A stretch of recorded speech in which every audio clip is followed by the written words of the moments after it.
il y a une catégorie de personnes que je ne peux pas aider. Une catégorie de personnes pour qui je ne peux vraiment rien faire.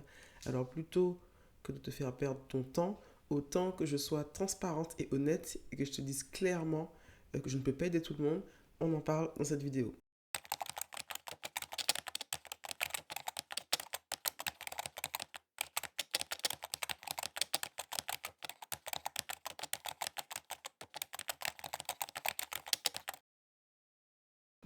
Bonjour et bienvenue sur la chaîne Apprendre sa nature. Aujourd'hui, je vais te parler de cette catégorie de personnes pour qui je ne peux rien faire, à qui je ne peux pas apporter de solution, cette catégorie de personnes que je ne peux pas aider, malheureusement. Je dis bien catégorie de personnes et pas catégorie de cheveux, parce que ça n'a absolument rien à voir avec les cheveux, ou le type de cheveux, le type de boucle, ça n'a rien à voir.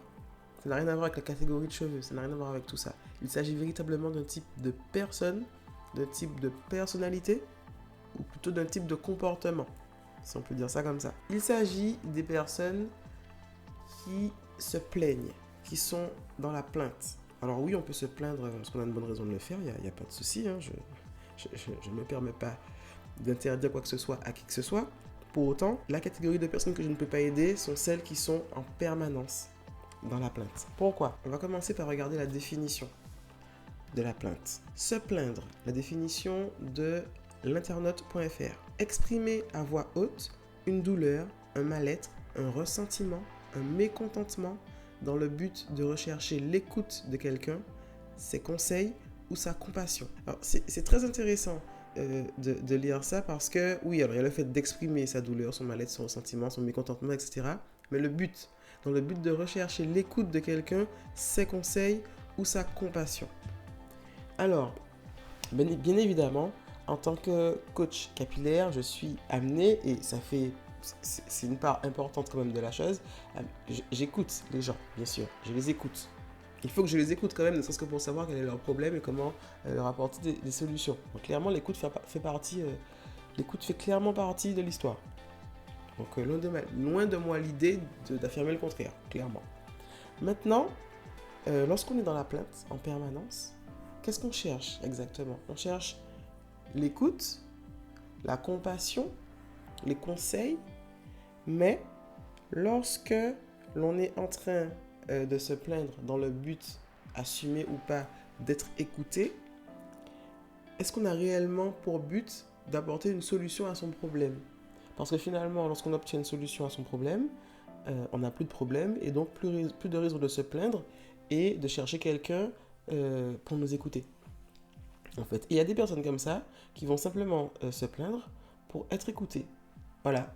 Et donc, quand ces personnes-là arrivent à moi, c'est pas possible en fait de travailler dans de bonnes conditions. Pourquoi? Parce que je ne peux pas passer mon temps qu'à écouter. Mon but aussi, et clairement, c'est d'apporter de véritables solutions. Donc si tu n'es pas prête, si tu n'es pas prêt à appliquer les solutions que je te donne, mais que tu es juste là pour que je t'écoute, ben, je ne pourrais rien faire pour toi en fait de concret, je ne pourrais pas t'apporter de résultats. Et donc, sur le moment, ça fait du bien peut-être de se plaindre. On décharge le trop-plein d'émotions négatives, on décharge son fardeau, on a l'impression de s'alléger sur le moment. Mais au bout du compte, si on ne va pas au bout de la démarche, si on ne cherche pas de vraies solutions pour avancer ou pour résoudre son problème, ben finalement, les gens comme moi, voilà, qui sont là pour aider, se retrouvent frustrés, pas de ne pouvoir rien faire, parce que je sais que je peux faire quelque chose, je sais que j'ai des solutions que je peux apporter et qui fonctionnent, mais si en face, il n'y a que de la plainte, on ne peut pas avancer. Alors, pourquoi est-ce que je parle de la plainte, à part le fait que oui, c'est juste, comment dire, il n'y a pas que le fait d'avoir envie d'être écouté. Il y a plusieurs choses, plusieurs conséquences au fait d'être en permanence dans la plainte. Pour te donner une idée de si tu es vraiment en permanence dans la plainte, une des expressions qui peut revenir souvent, alors celle-ci ou une expression similaire, ça va être oui mais. Donc on est en train de se plaindre, quelqu'un nous écoute, va essayer déjà d'écouter bien évidemment, de compatir si la situation le demande, mais, ou l'incite, mais lorsqu'on va essayer d'apporter des solutions, qu'on va essayer de discuter, de comprendre voilà, le contexte, les raisons, etc., on aura souvent la réponse oui, mais. Alors si on reste dans le cas des cheveux, hein, oui, mais mes cheveux sont trop comme ci. Oui, mais mes cheveux sont trop comme ça. Oui, mais les circonstances patati patata. Oui, mais, oui, mais, oui, mais. Si tu es en permanence en train de dire oui, mais, eh bien tu es peut-être en permanence en train de te plaindre. D'accord? Et dis-toi que pour ton entourage, probablement que c'est pénible au quotidien. Et donc, si je te le dis, c'est aussi pour que tu puisses être vigilante pour toi-même et pour tes relations avec les gens qui t'entourent. Parce que ça fatigue, clairement, d'être face à quelqu'un qui passe son temps à se plaindre. Alors, dans le fait de se plaindre, il y a aussi la notion de responsabilité.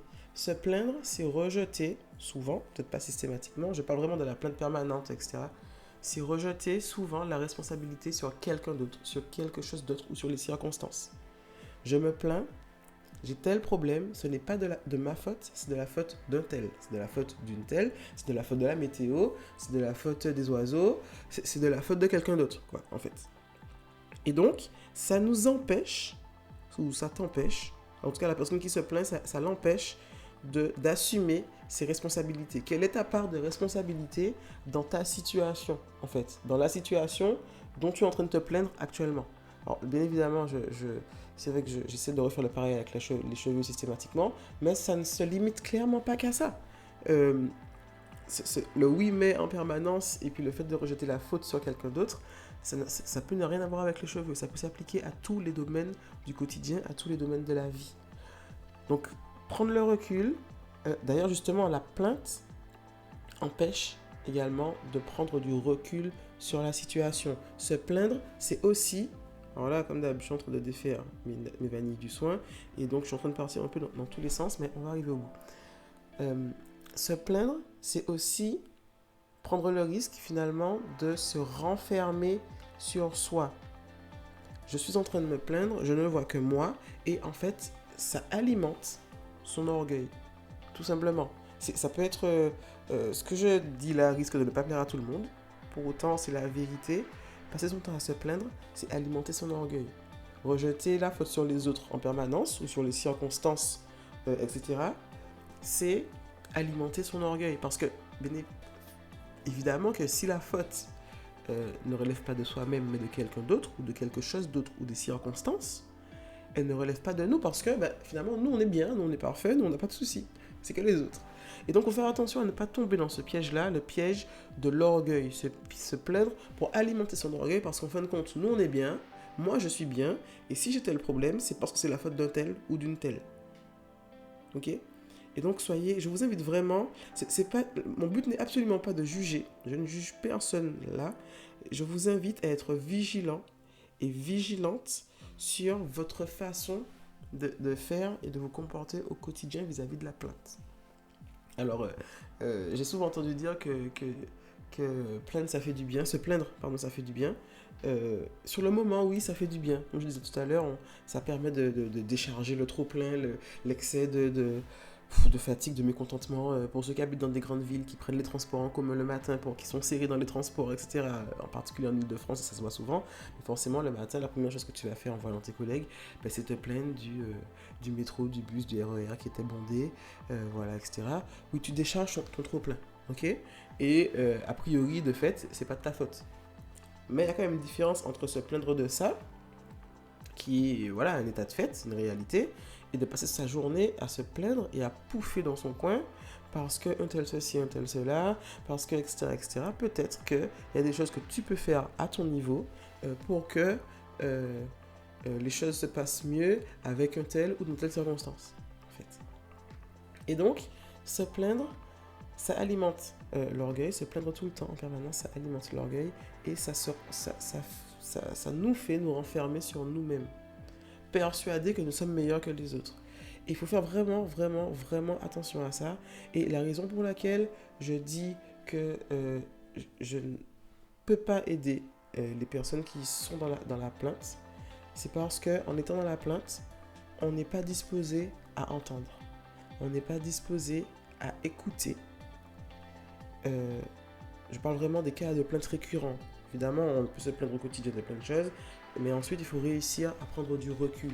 Et quand on est en permanence en train de se plaindre, en permanence en train de justifier, de se justifier soit pour finalement faire peser le poids du problème sur quelqu'un d'autre, ben on n'est pas capable de prendre du recul sur la situation. On n'est pas capable de prendre de la distance par rapport à ce qui ne va pas. Et donc, on n'est pas capable d'avancer, en fait. Et de mettre en place de véritables solutions pour régler les problèmes que l'on rencontre. Donc se plaindre empêche de prendre de la distance, de prendre du recul et donc de prendre de bonnes décisions. Et donc je disais que je ne peux pas aider les personnes qui se plaignent tout le temps parce que se plaindre en permanence empêche d'écouter, empêche d'entendre. Et si tu n'écoutes pas, si tu n'entends pas ce qu'on te dit, si tu n'écoutes même pas la personne que tu as payée pour te donner des conseils, pour t'apporter des solutions, surtout parce que bon, conseiller c'est bien, mais le but de tout ça, c'est pas juste de donner des conseils. Moi, ça ne m'intéresse pas de donner des conseils à des gens qui ne vont pas les appliquer. Donner des conseils à quelqu'un qui ne les applique pas parce que finalement se plaindre c'est plus agréable, parce que derrière on a quelqu'un qui nous écoute, eh bien, je ne peux pas aider les personnes comme ça parce que c'est une perte de temps. Écouter quelqu'un qui ne met pas en place ce qu'il faut, qui ne fait pas ce qu'elle doit faire alors qu'elle sait ce qu'elle doit faire parce qu'on lui a dit, eh bien Alors, entendre, écouter, compatir, il n'y a pas de problème.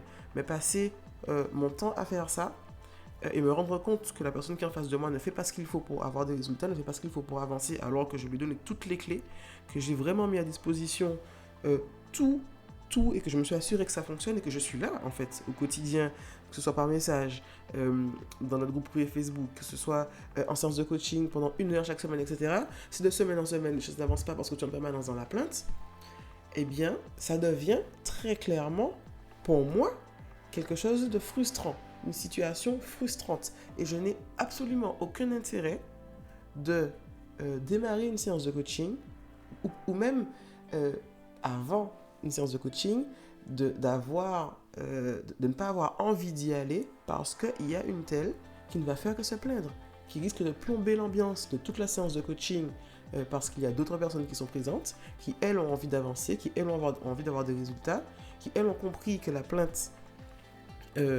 n'apporte pas de résultats. Voilà, elle apporte éventuellement un petit bien-être sur le moment. Je ne suis pas contre le fait de... Voilà. Mais ce n'est pas en cassant du sucre ni sur le dos des gens, ni sur le dos de ses cheveux qu'on aura des résultats. Et donc, plomber l'ambiance, anticiper une séance de coaching en se disant que l'ambiance sera plombée par telle personne qui finalement a juste envie de se plaindre, voilà, ça plombe l'ambiance pour tout le monde, ça peut démotiver les autres et je ne suis pas prête à assumer ça. Je n'ai pas envie d'assumer ça, c'est-à-dire de plomber le moral de toutes les troupes parce qu'une personne a juste envie de se plaindre. À la limite, elle la prendra pas pour en discuter, pour se plaindre bon coup et ensuite avancer, ok, mais pas pendant plusieurs mois, en fait, toutes les semaines. C'est pas possible. C'est pas possible. Donc je préfère, voilà, faire cette petite vidéo, vous dire, en fait, se dire que si... Alors, déjà te dire que c'est important de prendre le temps, de prendre du recul, écoute cette vidéo-là, réécoute-la si nécessaire pour te rendre compte de si tu es dans cette situation-là. Parce que si tu es dans cette situation-là, c'est probablement lourd pour les gens qui t'entourent, tes collègues, ta famille, tes amis. Fais attention. S'il y a des gens qui te fuient, qui refusent parfois tes propositions de sortie, de machin, etc., c'est peut-être parce que tu es ce type de personne-là. Il y a peut-être des gens qui te fuient à cause de ça.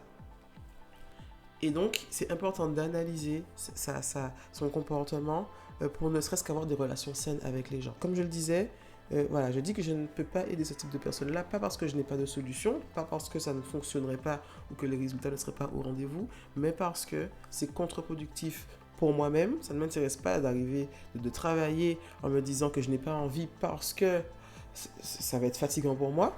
Hein, parce que ça va plomber l'ambiance, parce que ça va démotiver les autres, parce que finalement ça casse le moral de tout le monde, quoi, en fait. Et si j'ai lancé cette activité, si j'ai créé un programme d'accompagnement, si j'ai créé une formation, si je fais du coaching toutes les semaines, si je réponds à énormément d'emails, à des messages sur les différentes plateformes de réseaux sociaux ou pour mes clientes en particulier, c'est pas pour être démoralisé par des gens qui ne sont là que pour se plaindre, clairement. Donc si ton but c'est simplement de te plaindre, alors dans ce cas-là, il vaut mieux trouver une oreille, une personne qui voudra bien, mais fais attention parce que cette oreille-là risque de s'épuiser. Attention clairement parce que cette oreille-là risque de s'épuiser et de te fuir au bout d'un moment.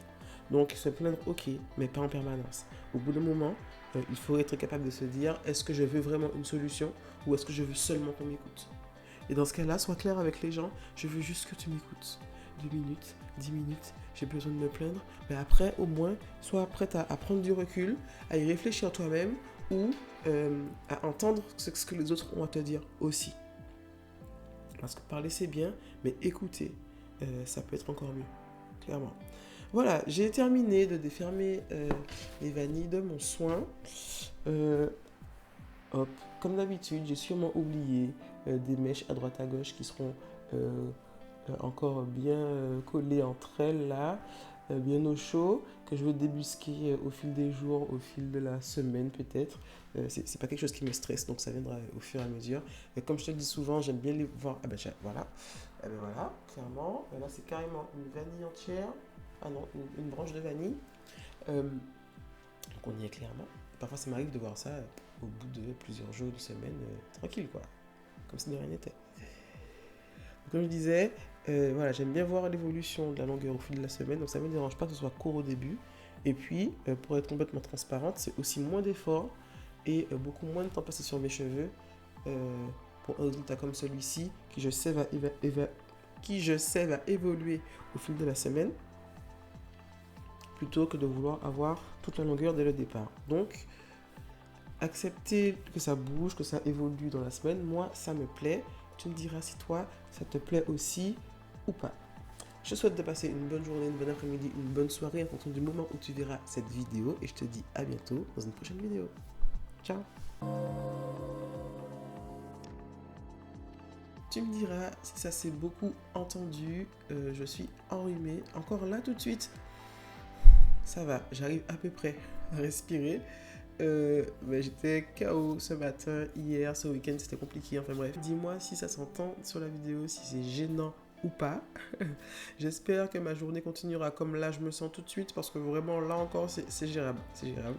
Prends soin de toi également parce que la santé c'est important. Bye.